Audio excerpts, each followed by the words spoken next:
ওগো রাসূল প্রিয় রাসূল প্রাণের রাসূল ওগো রাসূল প্রিয় রাসূল প্রাণের রাসূল তোমারই জন্যে মন কাঁদে আখি কাঁদে ভুবন কাঁদে শুধু বেদনার মনেরই বাসা বাঁধে লা ইলাহা সবাই মিলে পড়েন লা ইলাহা ইল্লাল্লাহ ওগো রাসূল প্রিয় রাসূল প্রাণের রাসূল তোমারই জন্যে মন কাঁদে আখি কাঁদে ভুবন কাঁদে শুধু বেদনার মনেরই কুঠিরে বাসা বাঁধে তুমি এলে তাই এ দুনিয়ায়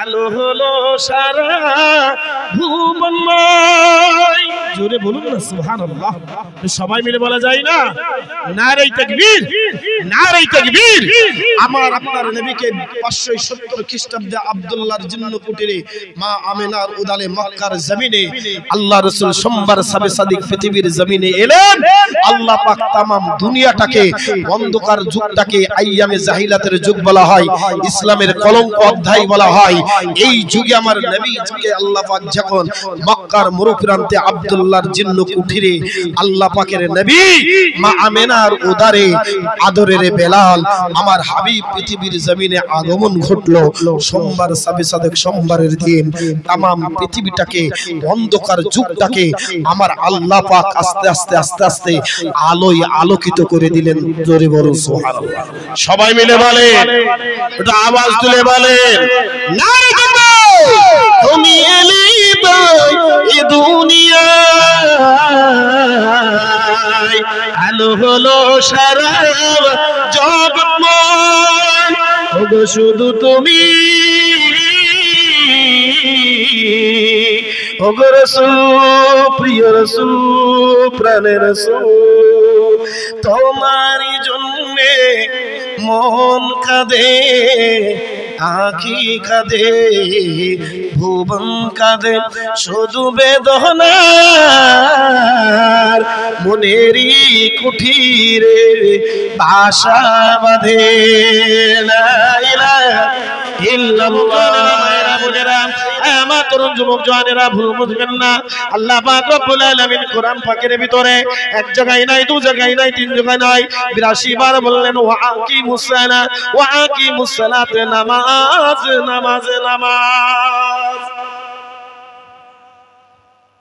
এই ইমানদার মুমিন মুসলমান আমার তরুণ যুবক জন ভাইরা এই বিক্রমপুরের তরুণ ছেলেরা আমার মা বোনেরা ভুল বুঝবেন না আল্লাহ পাক একটা নয় দুটো নয় 114টা সূরা নাজিল করেছেন কোরআন পাকে এই আল্লাহ আল কোরআনের ভিতরে 114টা সূরার ভিতরে 56টা সূরাই শুধু নামাজের তাগিদ দিয়েছে আপনি মুসলমান ঘরের ছেলে কোরআনের ঘরের ছেলে শরীয়তের ঘরের ছেলে ইসলামের ঘরের ছেলে নবীর ঘরের ছেলে দলে দাবি করো ইত্তেবায়ে নবী সুন্নতি পায়রাবির বলে চলার জন্য চিন্তা ভাবনা করো এ মুসলমান রাসূলুল্লাহ জানিয়ে দিলেন যারা আমি রাসূলুল্লাহ আমার আদর্শ মেনে নেবে আমি রাসূলুল্লাহ আমাকে মহব্বত করবে আমি রাসূলুল্লাহ জানিয়ে দিলাম কানা মাই ফিল জান্নাহ আমি রাসূলুল্লাহ ওই ব্যক্তিকে না নিয়ে জান্নাতে যাব না জোরে শুনে বলুন সুবহান একটু অনুসরণ কর যুবক ছেলে আমার মুরব্বিয়ানেরা নবীর মহব্বত করি তাহলে নবীর আদর্শ তো আমার ভিতরে আনতে হবে আমার নবী জীবনে কোনোদিন মিথ্যা বলেনি তুমি মুসলমান তোমাকেও মিথ্যা ছাড়তে হবে নবী জীবনে কোনোদিন সুদ খায়নি তোমাকে ছাড়তে হবে নবী জীবনে কোনোদিন আপনার পরনিন্দা পরচর্চা করেনি তোমাকেও ছাড়তে হবে আমার নবী যুবক ছেলে জীবনে দাঁড়িয়ে পেশাব করিনি তুমি তো নবীর ঘরের ছেলে তোমাকেও দাঁড়িয়ে পেশাবটা ছাড়তে হবে হবে না হবে না কথা বলে। আমার নবী যখন যে কোনো একটা কাজ করতেন ডান হাত দিয়ে শুরু করতেন, বিসমিল্লাহ বলে শুরু করতেন। আমার নবী যখন খানা খেতেন বিসমিল্লাহ বলে গালে তুলতেন। আমার নবী যখন খানা শেষ করতেন আলহামদুলিল্লাহ শুকরিয়া আতা করে শেষ করতে হবে। তুমি তো মুসলমান ঘরের ছেলে, তোমার দ্বারা এটা হয় না কেন? তুমি নবী দাবি করো, নবীর ঘরের ছেলে বলে দাবি করো, ওটা কথা বলবো। নবীর ভালোবাসা, প্রেম, মহব্বত, ভালোবাসা অন্তরে জায়গা রাখে। এমনি এমনি তারা আজকে নবীর প্রেমিক হতে পারেনি। আবু বকর, ওমর, উসমান, আলী, তালহা, জুবাইর, খাব্বাব, বেলাল, আব্দুর রহমান ইবনে আউফ, আল্লাহু আকবার, সব সচক্ষে আল্লাহ পাক গোটা মক্কা মদিনাটা দেখে আসলো। জান ঠান্ডা হয়ে যাবে যদি আল্লাহ পাক আপনাদের কোনদিন লাকাত দেয়, অর্থ দেয়, একটা বারের জন্য ঘুরে আসেন, দেখবেন আপনার অটোমেটিকলি আপনার চিন্তা ধারণা চেতনা, আপনার ঘর সংসার বিবি ভালো বাচ্চা থেকে আপনার পিতা করে ফেলবে। আল্লাহ পাক আপনার খাউফে ইলাহি, আল্লাহর ভয় আপনার অন্তরে ঢুকে যাবে। আপনি মনে করছেন অর্থ দিয়েছে, পয়সা দিয়েছে, কিন্তু না, বেজায় খরচ করব না, কিন্তু সেদিন আল্লাহর দরবারে জবাব আপনাকে দিতে হবে। ছোট মুখে হয়তো বড় কথা হয়ে যাচ্ছে, ছোট ভাই হিসেবে বলছি, দুঃখ নেবেন না।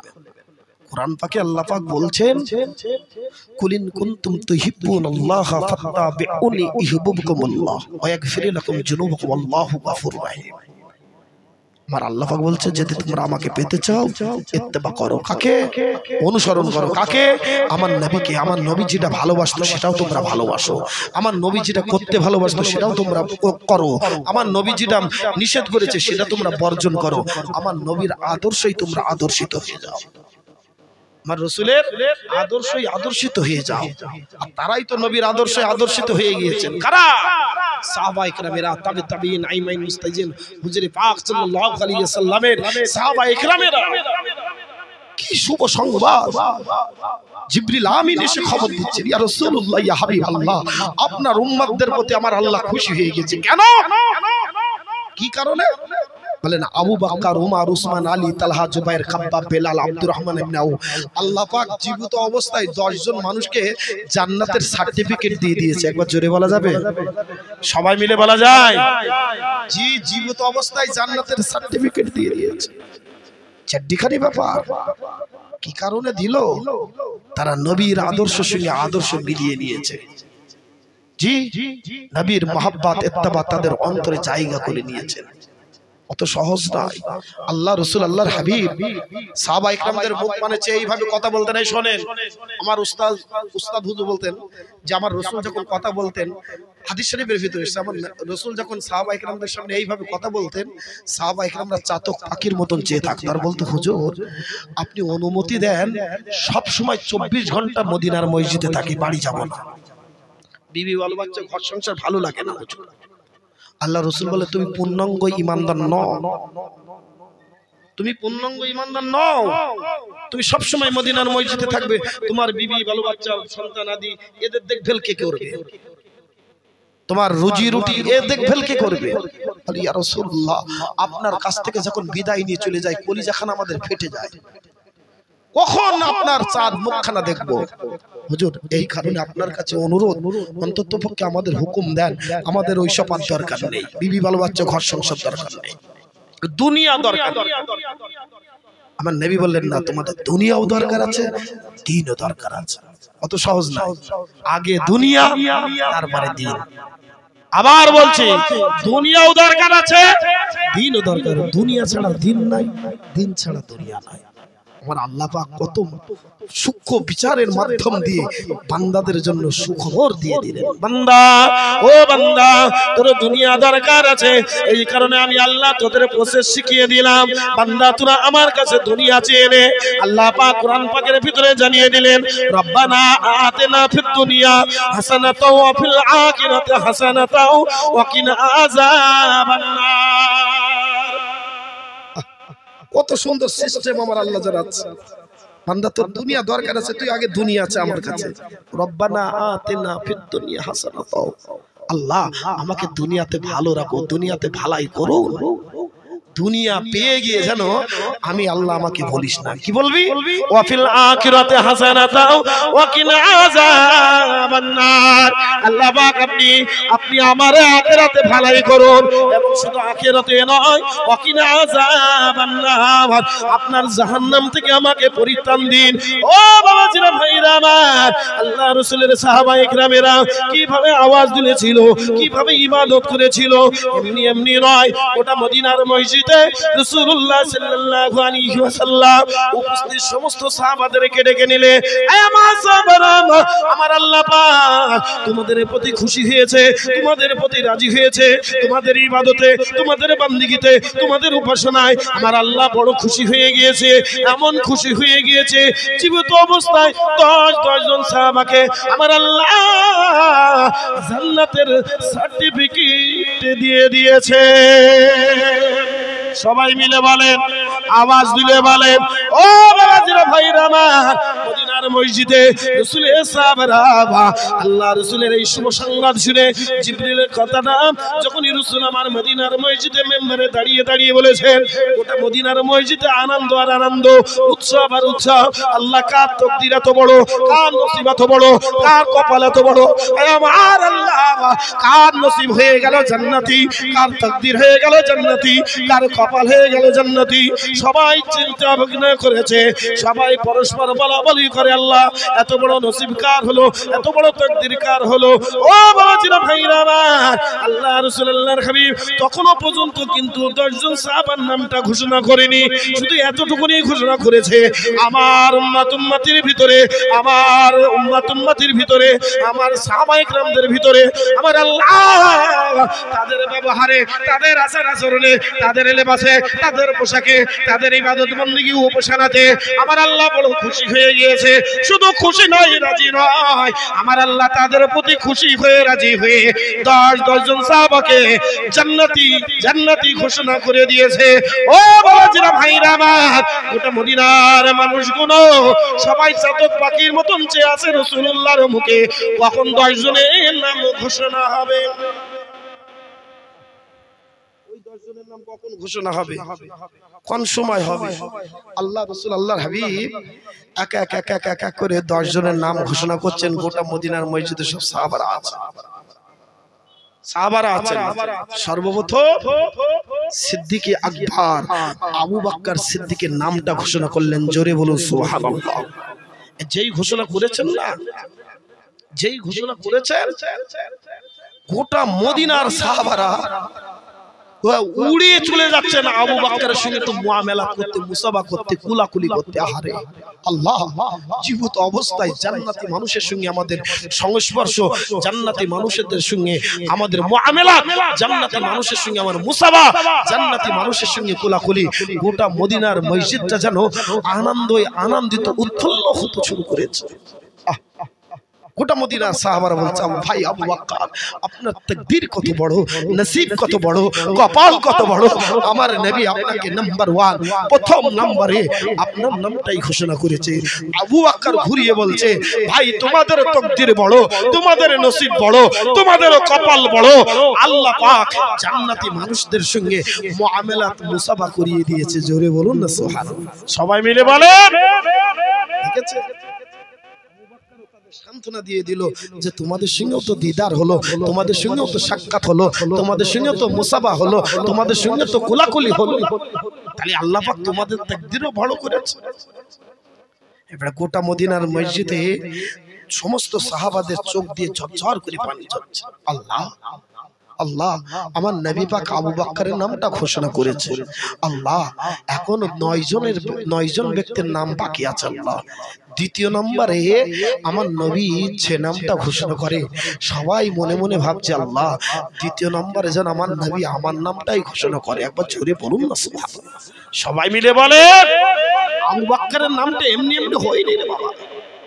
সিদ্দিক আকবর প্রথম রাসূলুল্লাহর হাতে হাত দিয়ে আপনার কালমা পড়েছিলেন। রাসূলুল্লাহর সঙ্গে হিজরতের সঙ্গী, যে হিজরতের পাহাড় দিকে আসলাম কত কষ্ট করে মেহনত করে রাসূলুল্লাহর হিজরতের সঙ্গী হয়েছিলেন।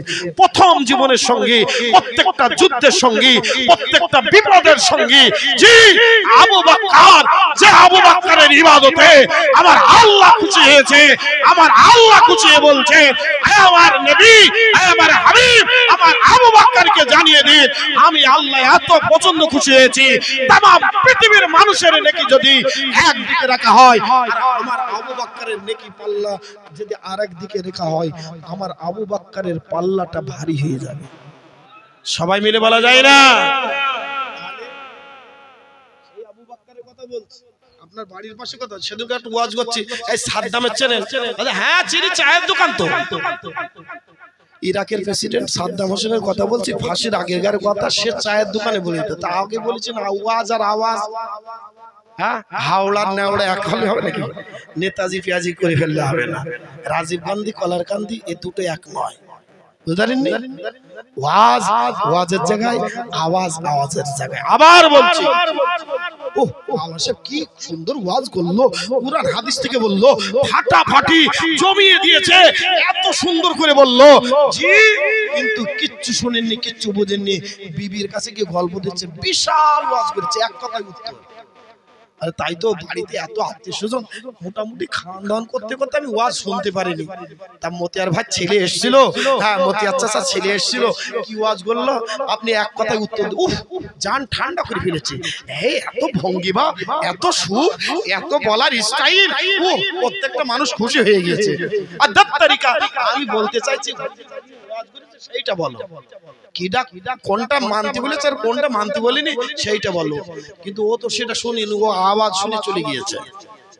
বুঝলেন? উত্তর দেবে কি করে? উত্তর দিতে পারবে না। তাই হাতে ধরে পায়ে ধরে সন্তান হিসেবে, ছেলে হিসেবে বলছি, একদলা খান এক পিস খান। আমার আব্বাজান হুজুর বলতেন, একদলা খান এক পিস খান, সলিড খান। টুটি পর্যন্ত গিলে হেউ হেউ করে ঢেকুত্তর আলহামদুলিল্লাহ, টোটালি হারাম। আল্লাহ শুকর আদায় করছে, টোটাল হারাম ঢুকিয়েছে ভিতরে, হেউ হেউ করে ঠাকুর তুলছে। তাই আল্লাহ রাসূল বলছেন বেশি নয়, একবার আল্লাহকে আল্লাহ বলে ডাকো, এক বেলা না খেয়ে, এক পিস খেয়ে, এক বেলা না খেয়ে আল্লাহকে আল্লাহ বলে একবার ডাকো, আমার আল্লাহর রহমত তোমার দিকে 70 কদম এগিয়ে আসবে। জোরে বলা যাবে? আর টুটি পর্যন্ত গিলে যদি মসজিদের কোনায় বসে বসে আল্লাহ আল্লাহ জিকির করে মুখ না তুলে ফেলেন, আল্লাহ 1 লক্ষ বার ডাকলেও আল্লাহ ডাকে সাড়া দেবে না। কেন? তার বিলাদ হারাম, রক্ত হারাম, শরীর হারাম, গিয়েছে হারাম, শরীরটাই হারাম হয়ে গিয়েছে। অতএব আবার বলছি, একবেলা খাও, একবেলা না খাও, নুন ভাত খাও, শাক ভাত খাও, ভোজ ভাতের দরকার নাই, চিলতে পরিমাণ যেন হারাম না ঢোকে। একবার আল্লাহকে আল্লাহ বলে ডাকো। আল্লাহর কোরআন বলছেন ফাজকুরুনি আযকুরুকুম ওয়াশকুরলি ওয়ালা তাকফুর। বান্দা তোরা আমাকে ডাক, আমাকে স্মরণ কর, আমি আল্লাহ তোদের স্মরণ করব। আযকুরু আমি আল্লাহ তোদের স্মরণ করব, ওয়াশকুরলি তোরা আমার নিয়ামতের শুকরিয়া আদা কর, ওয়ালা তাকফুর খবরদার ঠক প্রতারণা চিটিংবাজি আমার সঙ্গে করো না। বর্তমান সময় তো চলছে না, ইবাদতের নামে চিটিংবাজি চলছে, আমলের নামে চিটিংবাজি চলছে। এই ইবাদত বলতে আমরা কি বুঝি, আমল বলতে আমরা কি বুঝি? আমরা তো শুধু ওয়াজ শুনে আছি, নামাজ রোজা হজ যাকাত, এই নামাজ রোজা হজ যাকাত, হ্যাঁ এটাই কি সীমাবদ্ধ? না, এটাই সীমাবদ্ধ নয়। ওয়াজের সীমাবদ্ধ এটাই, যেটা আল্লাহ আদেশ করেছে সেটা মেনে নিয়া, যেটা নিষেধ করেছে সেটা ছেড়ে। আল্লাহর আদেশটা মেনে নাও, নামাজ রোজা হজ যাকাত এটাও সীমাবদ্ধ। আল্লাহ নিষেধ করেছে হক না হক সত্য মিথ্যা এটাও আদেশ করেছেন, অতএব ওটাও মেনে নাও। এই দুটোকেই মানা। আজ থেকে নিয়ত করেন আল্লাহ জীবনে মিথ্যা বলবো না, এটাও আপনার আমল। আজ থেকে নিয়ত করেন আল্লাহ জীবনে কাউকে ঠকাবো না, এটাও আপনার আমল। আজ থেকে নিয়ত করেন জীবনে কোনোদিন আল্লাহ পরনিন্দা পরচর্চা করবো না, এটাও আপনার আমল। আল্লাহ জীবনে ঘুষ খাবো না, এটাও আপনার আমল। মসজিদের পেছনে পেছনে কি শুধু তাসবির পেছনে আমল নেই? হক কথা বলেন, সত্য কথা বলেন, এই কথা বলেন, এটাও আপনার আমল। তাই ছোট ভাই হিসেবে সন্তান হিসেবে বিক্ষিপ্ত আলাপ আলোচনা হয়ে যাচ্ছে না বাবাজি। আল্লাহ রাসূল আল্লাহর হাবিব দয়ার নবী আমাদের জন্য যে কোরআনটাকে 23টা বছর ধরে নাজিল হওয়ার পরে রাসূলুল্লাহ 63টা বছর জিন্দেগি আমার নবী চোখ ভরা পানি নিয়ে মন ভরা বেদনা নিয়ে মক্কা মদিনা বাসীর জন্য আমার নবী কেঁদে চলে এলেন। সেই নবীর উম্মত হয়ে ময়দানে মাশারে সেই নবীর সামনে মুখটা দেখাবো কি করে বলে? হাজার হাজার মানুষের সমাগমে কেনে রাস্তাঘাটে জঙ্গলে আপনার সব ছোটাছুটি করছে, বুঝলেন নি কথা? আমি আর খুলে বলছি না, সব ছোটাছুটি করছে ময়দানে মাশারে। আল্লাহর নবীর সামনে তোমাকে দাঁড় করানো হবে, তুমি কোন নবীর উম্মত, কোন রাসূলের উম্মত। সেদিন কো কি মুখ দেখাবেন, কি জবাব দেবেন নবীর সামনে দাঁড়িয়ে বলেন? আমার নবী বলবে আমি চিনি না, এটাকে চিনি না, মাল আমার নাই। সে বলবে ইয়া রাসূলুল্লাহ আমি আপনারই উম্মত, আপনার দিনের ঘরে চিনি। বলে না, তোর চেহারা দিকে কোনো বিকৃতি ঘটেনি, তুই আমার উম্মত নয়। কি মুখ দেখাবে? বিশ্ব নবী 63টা বছরে হায়াতের জিন্দেগিতে আমাদের জন্য দু চোখ ভরা পানি নিয়ে আজও পর্যন্ত মদিনার জমিনে নীল গম্বুজ খুজরান নিচে আমার নবী আজও পর্যন্ত উম্মতের মায়ায় পড়ে কাঁদে। এত সহজ। আমার নবীকে আল্লাহ পাক তুলে নিতে চেয়েছিলেন। ঈসা রুহুল্লাহ চৌটা আসমানে আছে, শেষ সময় আসবেন। আমার আল্লাহ আমার নবীকে তুলে নিতে চেয়েছিলেন। কেন? আমার নবীকে বড় মহব্বত করেন, ভালোবাসেন, প্যার করেন। বড় মহব্বত করেন। কি রকম মহব্বত? আল্লাহ পাক আদম নবীকে যখন বানালেন, আদম নবী যখন রূহ দিলেন, আদম নবী যখন জান দিলেন, আদম নবীকে প্রশ্ন করলেন, আদম তোমাকে আমি আল্লাহ নবী বা রাসূল করে বানালাম, তুমি কিসে খুশি? আদম জবাব দিল, আল্লাহ আপনি যাতে খুশি আমি আদম তাতে খুশি। আল্লাহ পাক নূহকেও নবী বানালেন। নূহকে প্রশ্ন করলেন, এই নূহ আমি তোমাকে নবীর বা রাসূল করে বানিয়েছি, তুমি কিসে খুশি আছো? সেও জবাব দিল, আল্লাহ আপনি যাতে খুশি আছেন আমি তাতে খুশি আছি। আল্লাহ পাক শীষকে প্রশ্ন করলেন, ইয়াকে প্রশ্ন করলেন, ইদ্রিসকে প্রশ্ন করলেন, ইয়াকুবকে প্রশ্ন করলেন, 1 লাখ মতান্তরে 2 লক্ষ নবী রাসূলকে প্রশ্ন করলেন, তোমরা কিসে খুশি আছো? জবাব দিয়েছিল কি? আল্লাহ আপনি আমাদের মালিক, আপনি আমাদের প্রভু, আপনি আমাদের রব। আল্লাহ আপনি যাতে খুশি আছেন আমরা তাতে খুশি আছি। ভাইরা বাবাজিরা, যুবক জনেরা, মায়েরা বোনেরা, আল্লাহ পাক এবার জিন জাতিদেরকে প্রশ্ন করলেন, এই জিন জাতিরা আমি আল্লাহ পাক তোদেরকে আগুন থেকে বানিয়েছি, আগুনের লাভা থেকে বানিয়েছি, তোমরা কিসে খুশি আছো? জিন জাতিরা প্রশ্নের জবাব দিয়েছিল, আমার আল্লাহ আপনি যাতে খুশি আছেন আমরা তাতে খুশি আছি। আল্লাহ পাক এবার মালায়েকা ফেরেশতাদেরকে প্রশ্ন করলেন, হে জিবরিল আলাইহিস সালাতুস সালাম, মিকাইল আলাইহিস সালাতুস সালাম, ইসরাফিল আলাইহিস সালাতুস সালাম, আজরাইল আলাইহিস সালাতুস সালাম, तमाम মালায়েকা ফেরেশতাদেরকে আল্লাহ পাক প্রশ্ন করলেন, হে মালায়েকা ফেরেশতা আমি আল্লাহ পাক তোমাদেরকে বানিয়েছি নূর থেকে, তোমরা কিসে খুশি আছো? তারাও জবাব দিয়েছিল, আল্লাহ আপনি যাতে খুশি আছেন আমরা তাতে খুশি আছি। আল্লাহ পাক জমিন আসমানকে প্রশ্ন করলেন, হে জমিন আসমান আমি আল্লাহ তোদেরকে বানিয়েছি, তোমরা কিসে খুশি আছো? আল্লাহ পাক চন্দ্র সূর্যকে প্রশ্ন করেছিল, হে চন্দ্র সূর্য তোমরা কিসে খুশি আছো? আল্লাহ পাক জাহান্নাম জান্নাতকে প্রশ্ন করলেন, তোমরা কিসে খুশি আছো? পাহাড় পর্বতকে প্রশ্ন করলেন, তোমরা কিসে খুশি আছো? সবাই একবারে আল্লাহ জমিনে আল্লাহ করে রবের কাছে বলেছিলেন, হে আমাদের রব, হে আমাদের মালিক, হে আমাদের প্রভু, আল্লাহ আপনি আমাদের সৃষ্টি করেন, আল্লাহ আপনি আমাদের মালিক, আপনি আমাদের প্রভু, আপনি আমাদের আল্লাহ, অতএব আপনি যাতে খুশি আছে আমরা সবাই তাতে খুশি আছি। কেউ প্রশ্ন করলো না, আমার আল্লাহ আপনি কিসে খুশি আছেন, আপনি কিসে রাজি আছেন, আপনি কিসে খুশি আছেন, আপনি কিসে রাজি আছেন? সর্বশেষ আমার আল্লাহ পাক জানিয়ে দিলেন, এই আদম থেকে ঈসা রূহুল্লাহ তোরা শুনবি না আমি আল্লাহ কিসে খুশি আছি? এই জিন জাতিরা তোরা কি শুনবি না আমি আল্লাহ কিসে খুশি আছি? এই মালায়েকা ফেরেশতারা তোরা কি শুনবি না আমি আল্লাহ কিসে খুশি আছি? এই পাহাড় পর্বত তরুলতা গাছপালা তোরা কি শুনবি না আমরা কিসে, আমি আল্লাহ কিসে খুশি আছি? সবাই একবার কি বলেছিল, ও রব্বে কারীম আল্লাহ আপনি বলুন বলুন আপনি কিসে খুশি আছেন, আপনি কিসে রাজি আছেন? আমার নবী ওই সময় সমস্ত জিন জাতিদেরকে বলেছিল, ফেরেশতা জাতিকে বলেছিল, মালায়েকা ফেরেশতাদেরও বলেছিল, আশরাফুল মাখলুকাতকে বলেছিল, তোমরা সাক্ষী থেকে যাও, তোমরা সাক্ষী থেকে যাও, আমি আল্লাহ পাক যে নবীকে না বানালে কিছুই বানাতাম না, কিছুই সৃষ্টি করতাম না, সেই নবী মুহাম্মদুর রাসূলুল্লাহ বাপারা নবী মাহারা নবী এতিম নবী, আমার দোস্ত, আমার বন্ধু, আমার দোস্ত, আমার মুহাম্মদ যাতে খুশি, আমি আল্লাহ তাতে খুশি। জোরে বলা যায় না, সবাই মিলে বলা যায় না? সেই নবীর ঘরে ছেলে, দিনের ঘরে ছেলে, আজকে নবীর সাথে মাহফিল, হাতে ধরে পায়ে ধরে সন্তান হিসেবে বলে যায় 1 ঘন্টার জন্য জীবন পাল্টে যাবে, আমল পাল্টে যাবে। 1 ঘন্টার জন্য হয়তো আল্লাহ একটা রাস্তা বের করে দেবে। হাতে ধরে পায়ে ধরে বলছি, বাবা জীবনে অনেক অন্যায় করেছো, অবিচার করেছো, জুলুম করেছো, অত্যাচার করেছো, এখনো বলছি ফেরো। আল্লাহর কোরআন বলছেন, ইয়া আইয়ুহাল্লাযীনা আমানু তুবু ইলাল্লাহি তাওবাতান নাসুহা, খালেস নিয়তে ফেরো।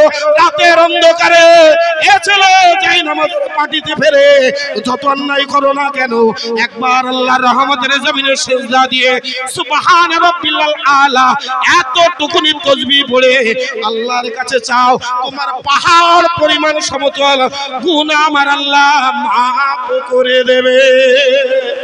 জোরে হয় না? হাদিসের ভিতরে এসেছে, মিশকাত শরীফে হাদিসের ভিতরে এসেছে, একটা খারাপ ছেলে, নোংরা ছেলে, এই ধরেন এই বিক্রমপুরের ছেলে কথাই বলছি, রাগ করবেন না, এই গ্রামের একটা ছেলে বাপকে ধরে মারে, মাকে ধরে মারে, ভাইকে ধরে মারে, পাড়া প্রতিবেশীর সঙ্গে গন্ডগোল, গ্রামবাসীর সঙ্গে গন্ডগোল, হাটে গেলে গন্ডগোল, মাঠে গেলে গন্ডগোল, মানে এত উগ্র মিজাজি ছিল। কিছু আছে বিয়াড়া, আছে না? চিটে ধানে থাকবে, যতই বলি না কেন ও চিটে ধানে থাকবে, থাকবে তো না থাকবে না? আমি মাওলানা সাহেব যদি বলি শ্বশুর হাটে 5 বস্তা ধান নিয়ে, আল্লাহর কিরে আমি এই কেবল মাত্র উমরা হজ দিয়ে ফিরেছি, আমার ধানে একটাও চিটে নেই, বিশ্বাস করবে? হুজুরকে ধরে আগে বা চিটে আবার ধানে থাকে না, উদাহরণ কথা, চিটে ধানে থাকবি। তা যাই হোক, যে কথাটা বলছিলাম, এই ছেলেটা গ্রামের সবারই কাছে মানে সবারই চোখে খারাপ। পরিবর্তনের কথাটা বলতে গিয়ে কথাটা বলতে হলো, সবারই চোখে খারাপ। মায়ের সঙ্গে বনমালী নাই, বাপের সঙ্গেও নাই, ভাইদের সঙ্গেও নাই, বোনাইদের সঙ্গেও নাই, শ্বশুর শাশুড়ি বা স্বামী স্ত্রীর সঙ্গে ভালো এর মিল নেই। এর এই ব্যবহারে প্রতিষ্ঠিত হয়ে গেছে গ্রামের মানুষ। গ্রামের মানুষ সবাই মিলে এবার মেম্বারের কাছে গেছে, মেম্বার সাহেব সব তো আমরা তোমাকে ভোট দিয়ে সব করলাম, তো একটা ছেলে যে গ্রাম জেলে দিলে, তা মেম্বার বলছো আমার দ্বারা সম্ভব নয়। কেন? মানে মেম্বারও তার সঙ্গে পারবে না। কি করতে হবে? মেম্বার যুক্তি বুদ্ধি দিচ্ছে, এক কাজ কর, আমরা তোরা 10-15 জন একটু লিখিত আকারে একটু অনসার দিয়ে ওর একটু ব্যবস্থা করা যায় কিনা, এটা সেটা বুঝতে পারছেন কথা। এই যেন ডাইরেক্টলি আপনি ধরে নেবেন না, তা বিচারটা এখন এই ছেলেটাকে সভ্য করার জন্য বিচার চলে গেছে অঞ্চলে। যখন বিচার চলে গিয়েছে, প্রধান সাহেব বলে দিয়েছে আগামী সোমবার কি আগামী মঙ্গলবার বিচার হবে, সব গ্রামবাসীকে বলে দিও। মোটামুটি 25-26টা মেম্বার সব নিয়ে হাজির, আর সবাই গিয়ে মেম্বার টেম্বার বলেছে যে এই ব্যাপার গ্রামবাসী। উনি আবার মেম্বার সাহেবকে পুলিশ কল করে নিয়ে বিচার করছে, তেড়িবেড়ি করলেই ওর করতে সাহায্য করবে। যদি এইরকম কোন ঘটনা ঘটে থাকে আর এইরকম খবর যদি সেই ছেলেটার কানে পৌঁছায় যে সোমবারে মিলে প্রধান, এমএলএ, এমপি, আপনার পুলিশ, থানা, বিডিও, গ্রামবাসী, ইমাম, মুয়াজ্জিন, বাপ মা সব ওই দিকে, আমার বলে মনে হয় সে আর বিক্রমপুরি থাকবে মনে হয়। বলে ওর কানে যদি খবর যায়, বলবে করার কিচ্ছু নেই, সমস্যা হয়ে যাবে, বিক্রমপুরে আর থাকবে না, সেখান থেকে চলে যাবে। কোথায় যাবে? বিক্রমপুরের জমিন ছেড়ে দেবে। কোথায়? বনগাই গিয়ে সোমবারের দিন একদম ফার্স্ট সকালবেলা ভোরবেলা চলে যাবে। জি ভোরবেলা চলে গিয়ে ওখান থেকে বন্ধু বান্ধবের কাছে খবর নেবে, খবর কি রে? বলে বিচার তো তোর নামে ডাকবে 2টোর সময় বিচার, এখনো তো টাইম হয়নি, দাঁড়া পরে বলছি। ঠিক 2টোর সময় বলে বিশাল ব্যাপার, পুলিশ দিয়ে, এমএলএ দিয়ে, এমপি দিয়ে, প্রধান দিয়ে, গ্রামবাসীদের পুরো ছেয়ে ফেলেছে, তো অন্য কুকুরের মতন খুঁজছে। ও আর বনগাই থাকবে বলে মনে হয়, মানে যে কোনো সময় অ্যাটাক হয়ে যাবে যদি খবর হয়ে যায় যে বনগাই দিয়েছে। ওই আবার আস্তে আস্তে আস্তে আস্তে কলকাতার দিকে। এখন আসামি নেই, তা বিচার কি হবে? হই হুল্লা হয়ে গেল, এমএলএ এমপি প্রধান পুলিশ বলল যে মুহূর্তে বাড়ি আসবে সেই মুহূর্তে খবর দিও। এই খবরটা তার কাছে যাচ্ছে, সে আর বাড়ি ফিরবে বলে মনে হয়? এবার 1 মাস 2 মাস কলকাতায় এদিকে সেদিকে এই কুটুম বাড়ি সে কুটুম বাড়ি ঘুরে ঘুরে ঘুরে ঘুরে দেখলেন তো সর্বনাশ, তো হবে না। এবার চলে গেলেন কোথায়? হায়দ্রাবাদ, আহমেদাবাদ, গুজরাট, জি চেন্নাই, মুম্বাই, দিল্লি, যে কোনো একটা জায়গায় চলে গিয়ে আস্তে আস্তে আস্তে আস্তে ছেলেটা মানুষের সঙ্গে মিশতে মিশতে মিশতে মিশতে মিশতে মিশতে মিশতে মিশতে একদিন ভালো মানুষ হয়ে গেছে। একবার জোরে বলো সুবহানাল্লাহ। সবাই মিলে বলে এই মিশতে মিশতে ভালো হয় না, আবার মিশতে মিশতে আবার গেজাখোর হয়। হ্যাঁ গেজাখোর হয়। এত ভালো ছেলে, শিক্ষিত ছেলে, সমাজের মুখে জাম আছে, ছেলে কাটে দেখলে মানুষ সবাই ভদ্র বলে, নম্রতা বলে, কিন্তু তলে তলে দেখা যাচ্ছে তার উঠা বসা চলাফেরাটা এমন, আস্তে আস্তে সে গেজাখোরদের সঙ্গে মিশতে মিশতে গেজাকে আসল করেছে। খবর আছে হুজুর তাবিজ করে দেন, হুজুর একটু দোয়া করেন, ছেলেটা সর্বনাশ হয়ে গিয়েছে। কি হলো? মানে এই বৃত্তান্ত। কোন নানি দাদির গোপাল ভাঁড়ের গল্প বলছেন যে গোপাল ভাঁড়ের গল্প বলে আপনাদের মনোরঞ্জন দিয়ে হাসি ঠাট্টা করে দিয়ে চলে যাবো, তা নয়। এবার ছেলেটা 1 বছর 2 বছর 3 বছর কি 6 মাস থাকতে থাকতে ভালো হয়ে গেল। এবার 6 মাস পরে ছেলেটা বাড়ি ফিরেছে, 2 বছর পরে বাড়িতে ফিরেছে। কোথায়? বিক্রমপুর। এখন সন্ধ্যার ডোবো ভাব মামুদপুর এসে হাজির, বলছে একটু রাত করে হোক, রাত্রে বাড়ি রাখো। 2 বছর পরে ফিরছে, তাও কিন্তু মনে মনে ভয়। জি 2 বছর পরে যেই রাত হয়ে গেছে, সব দোকান পাশারি বন্ধ, বাজার ঘাট বন্ধ, এবার অন্ধকারে হেঁটে হেঁটে হেঁটে হেঁটে হেঁটে নিজের বাড়িতে এসে ভয়তে ভয়তে ভয়তে ভয়তে ভয়তে ভয়তে যে মার মারধর করতো, যে মার অত্যাচার করতো, সেই মায়ের বাড়ি গেছে। ঠোকা দিচ্ছে, মা ও মা, মা আমি তোমার ছেলে এসেছি মা, ও মা আমি তোমার অমুক এসেছি মা। আচ্ছা বলেন দিন, যত কঠোর মনের মানুষ মা হোক, যদি কোনো সন্তান তার দরজায় গিয়ে একবার মা বলে ডাকে, বাবা বলেন দিন জান ঠান্ডা হয়ে যায় না? জি জি মা দরজা করেছে, ও মা আমি এসেছি মা। মার হাতটা চেপে ধরেছে, মা আমি জীবনে ভুল করেছি, অন্যায় করেছি, কত অত্যাচার করেছি মা, আমি তোমার ছেলে, তো তুমি আমার মাফ করে দিও, তুমি আমার ক্ষমা করে দিও। কে বলছে? ছেলেটা ভুল বুঝতে পেরেছে, সমাজ তাদের সঙ্গে মিশতে মিশতে, আমার ক্ষমা করে দিও। বলেন দিন, যত খারাপ মা হোক, নোংরা মা হোক, ওই সন্তানটাকে দূর দূর করে তাড়িয়ে দিতে পারবে? বুকে লাথি মেরে তাড়িয়ে দিতে পারবে? জি পারবে না। যত খারাপ মাই হোক না কেন, আর যত খারাপ সন্তানই হোক না কেন, যদি একবার মায়ের কাছে সামনে গিয়ে দাঁড়ায়, মা তার বুকে টেনে নেবে। রাসূল বলছেন মা তার বুকে টেনে নেবে, কোলে টেনে নেবে, কোলে টেনে নেবে। কিন্তু আমার রাসূল বলছেন পৃথিবীর জমিনে যত পাপিষ্ট হোক না কেন, যত অন্যায়কারী হোক না কেন, যত গুনাহগার হোক না কেন, যত পাপী হোক না কেন, একবার যদি সে অনুশোচনা করে নেয়, একবার যদি সে মনে মনে নিয়ত করে নেয়, আল্লাহ যা করেছি ভুল করেছি, রাতের অন্ধকারে চাই নামাজের পাটি কিবলার দিকে ফেলে দিয়ে আল্লাহর রহমতের জমিনে তার মাথাটা নত করে দিয়ে সিজদা করে দিয়ে আল্লাহর কাছে চাইবে, আল্লাহ জীবনে যা করেছি ভুল করেছি, অন্যায় করেছি, অত্যাচার করেছি, আমার মতন গুনাহগার আল্লাহ কেউ নয়।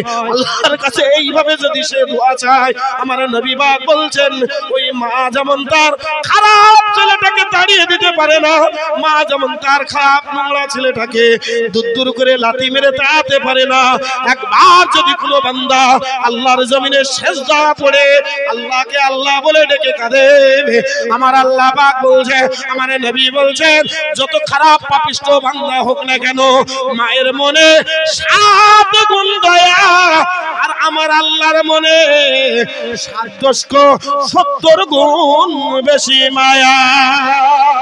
জোরে হয় না? 7-10 কে মার মনে তো 9 গুণ দয়া, যদি তার খারাপ ছেলেটা না তাড়াতে পারে, মা যদি নোংরা ছেলেটা না তাড়াতে পারে, আমার আল্লাহ ওই নোংরা বান্দাকে তাড়াতে পারবে না। তাই আবার বলছি, ফিরতে হবে। আসেন, ফিরে আসেন। তওবা ইলাল্লাহি তাওবাতুন নসুহা, খালেস নিয়তে তওবা করো। আল্লাহ, জীবনে অনেক অনেক অন্যায়, অবিচার, জুলুম, অত্যাচার করেছি। আমার আল্লাহ আপনি মাফ করে দিন। আল্লাহ আপনি ক্ষমা করে দিন। আল্লাহ আপনাকে মাফ করে দেবে। হাজারো নজির এসেছে, মিশকাত বুখারী শরীফের হাদিসের ভিতরে এসেছে, আল্লাহ রাসূলের একজন সাহাবা, নাম তার হযরতে আব্দুর রহমান ইবনে আউফ। এই আব্দুর রহমান ইবনে আউফের বাড়ি হচ্ছে মক্কার জমিনে, আর মদিনার জমিনে আল্লাহ রাসূলের আরেকজন সাহাবার বাড়ি হযরতে আব্দুর রহমান ইবনে আউফ। এই আব্দুর রহমান ইবনে আউফ যখন মক্কা থেকে মদিনায় হিজরতে আসে, বন্ধুর বাড়িতে ওঠে। আর মদিনার সাহাবারা যখন মক্কা জমিনে যায়, সে তার বন্ধুর বাড়িতে ওঠে। ও বাবাজিরা, ভাইরা আমার, এমন সময় মক্কা সাহাবারা মদিনা জমিনে এসেছে। যেই না মদিনার জমিনে এসেছে, মদিনার মসজিদে আমার রাসূলুল্লাহ যে জায়গায় সাহাবে সুফা, ও বাবাজিরা, সচক্ষে দেখে আসলাম, যেটা হচ্ছে জিয়াজুল জান্নাহর অংশ। মদিনার মসজিদ থেকে বাবু সালাম থেকে ঢুকে সালাম দিতে হয়। প্রথমে জায়গাটায় আছে হযরতে ঈসা রুহুল্লাহর জন্য খালি পড়ে আছে। তারপরেই আমার রাসূলুল্লাহ শুয়ে আছেন, তারপরেই হচ্ছেন আমার আবু বকর শুয়ে আছেন, তারপরেই হযরতে আলী শুয়ে আছেন। আর সেই দরজা দিয়ে বেরিয়ে ঠিক পাশে একটা ঘুমটি করে ঘর করা আছে, ওটা হচ্ছে সেই রাসূলুল্লাহর যে উটটা যে বাড়িতে বসেছিল হযরতে আইয়ুব আলাইহিস আনসারীর বাড়িতে। আর এই আবু আইয়ুব আনসারীর বাড়ির প্রথম দরজা দিয়ে বাবে জিবরাইল, যেটা জিবরিল আমিন আলাইহিস সালাম আল্লাহর কাছ থেকে ওহী নিয়ে আমার নবীর কাছে আসতো। আর এই বাবে জিবরাইল দিয়ে বাহাতে বেশ কিছুটা জায়গাটা উঁচু করা আছে। এই জায়গাটার নাম হলো আসহাবে সুফা। এই আসহাবে সুফা রাসূলুল্লাহ নসিহত করছেন, রাসূলুল্লাহ সাহাবায়ে কেরামদের নিয়ে আলাপ আলোচনা করছেন। আরে বাবাজি, এই আসহাবে সুফার সামনে দিয়ে যতটুকুনি অংশ আছে, ওই অংশটুকুনি হচ্ছে রিয়াজুল জান্নাহ। কাল কিয়ামতের ময়দানে মাহশারে আমার আল্লাহ পাক এই মদিনা জায়গাটা জান্নাতের অংশ হিসাবে লাগিয়ে দেবে। জোরে হয় না? সেই জায়গায় আমার নবী ওয়াজ নসিহত করছেন। মানে আজকে যেমন আমি ওয়াজ করছি, হুজুর তাকরীর করছেন সাহাবায়ে কেরামদের নিয়ে। জি, সেই জায়গায় নসিহত বলছেন, বাবা আজকে তোমাদেরকে আমি রাসূলুল্লাহ একটা শুভ সংবাদ শোনাবো। শুভ সংবাদটা কি? সাহাবায়ে কেরামরা বলে, ইয়া রাসূলুল্লাহ, কিসের শুভ সংবাদ? বলে, এই আসমান এবং জমিন দেখেছো? বলে, ইয়া রাসূলুল্লাহ, হ্যাঁ। বলে, এই আসমান এবং জমিনের মতন এত বড় একটা জান্নাত দেব, এত বড় একটা একটা করে জান্নাত তোমাদের দেওয়া হবে। একবার জোরে বলুন সুবহানাল্লাহ। সাহাবায়ে কেরামরা আচার খেয়ে পড়েছে, হুজুর এই বিশাল জমিন আসমানের মতন ফারাক, এত বড় জান্নাত আমাদের নসিবে জুটবে? বলে, হ্যাঁ, এত বড় একটা করে জান্নাত নসিবে জুটবে। রাসূলুল্লাহ বিনিময়ে কি বললেন? আগামী কয়েকদিনের পরেই হুনাইনের যুদ্ধ হবে, এই খাইবারের যুদ্ধ হবে। এই যুদ্ধের জন্য তোমাদের নামটা নথিভুক্ত করতে হবে। দেখেছে? কিন্তু আমি রাসূলুল্লাহ বলছি গো, 25 বছরের বয়সের কোন যুবককে আমি রাসূল নাম নথিভুক্ত করব না। গোটা লম্বা লাইন পড়ে গিয়েছে। আল্লাহ রাসূল, আল্লাহর হাবিব আনুমানিক তাকে জিজ্ঞেস করছে, বাবা তোমার বয়স কত? বলে, হুজুর আমার বয়স 24। তাকেও আউট করে দিচ্ছে। 25 এর নিচে কোনো যুবককে নিচ্ছে না। ঠিক আছে? 24, 25, 23 কোনো যুবক নাই। 25 এর উপরে যারা আছে তোমরা তারা নামটা লিখিয়ে দাও। এক এক করে সব নাম লিখে দিই। জি, এবারে মক্কা সাহাবারা মদিনার এই ভাইয়ের বাড়িতে এসে হিজরতে, ওই এসে রাসূলুল্লাহর বিশাল সমাগমের মধ্যে, মানুষের মধ্যে, ভিড়ের মধ্যে বলে, হুজুর আমি মক্কা জমিন থেকে এসেছি, আমি হিজরতে, অতএব আমার নামটা আপনি লিখে নেন। সাঈদ বিন আব্দুর রহমান, এই ভালো করে শুনবেন, বুখারী শরীফের ভিতরে এসেছে। সাঈদ বিন আব্দুর রহমানের নামটা লিখে নিলেন। সাঈদ বিন আব্দুর রহমানের নামটা লেখার পর এখন মদিনা যে সাহাবাদের বাড়িতে এসেছেন, তিনার নাম হচ্ছে হযরতে সাহালাবাতুল আনসারী। আনসারী বলা হয় মদিনা সাহাবাদেরকে, হযরতে সাহালাবাতুল আনসারী বলা হয়। এই কারণে সাহালাবাতুল আনসারীর নামটাও লিখিয়েছেন। যে আব্দুর রহমান কিন্তু জানেন না, সাইদ বিন আব্দুর রহমান জানেন না যে ভাইও নাম লিখিয়েছে, কিন্তু এই যে সালাবাতুল আনসারী নাম লিখিয়েছেন, আবার সাইদ বিন আব্দুর রহমানও জানেন না। দুজন কে কে নাম লিখেছে কেউ জানে না। এমন সময় আল্লাহ রাসূলের ওই সাহাবা বাড়িতে গিয়েছেন, যে সাহালাবাতুল আনসারী যার বাড়িতে আত্মীয় হিসেবে উঠেছেন তাকে গিয়ে গল্পটা শোনাচ্ছেন। আরে আমার নবী পাক বলেছেন আসমান জমিনের মধ্যে এত বড় একটা করে জান্নাত পাওয়া যাবে। বলে হ্যাঁ সেটা তো আমিও শুনেছি। বলে তুমি কি করে শুনলে? আরে আমি উপস্থিত ছিলাম তো, আমি ওখানে নাম নথিভুক্ত, আমার নাম লিখালাম তো। বল তুমি নামটা লিখেছো? বলে হ্যাঁ। আর আমি মক্কা জমিন থেকে এসেছি, আমি আর থাকতে পারবো কিনা, নবীর সঙ্গী হতে পারবো কিনা, এইভাবে আমিও নামটা লিখে দিয়েছি। বলে ভালো, আলহামদুলিল্লাহ। কিন্তু সাইদ বিন আব্দুর রহমানের মনে প্রশ্নটা কি? আমি আপনার বাড়িতে এসেছি, আমার বিবি, বাল বাচ্চা, বাপ মা, সন্তান আদি সবাইকে নিয়ে মদিনা জিয়ারতে এসেছি।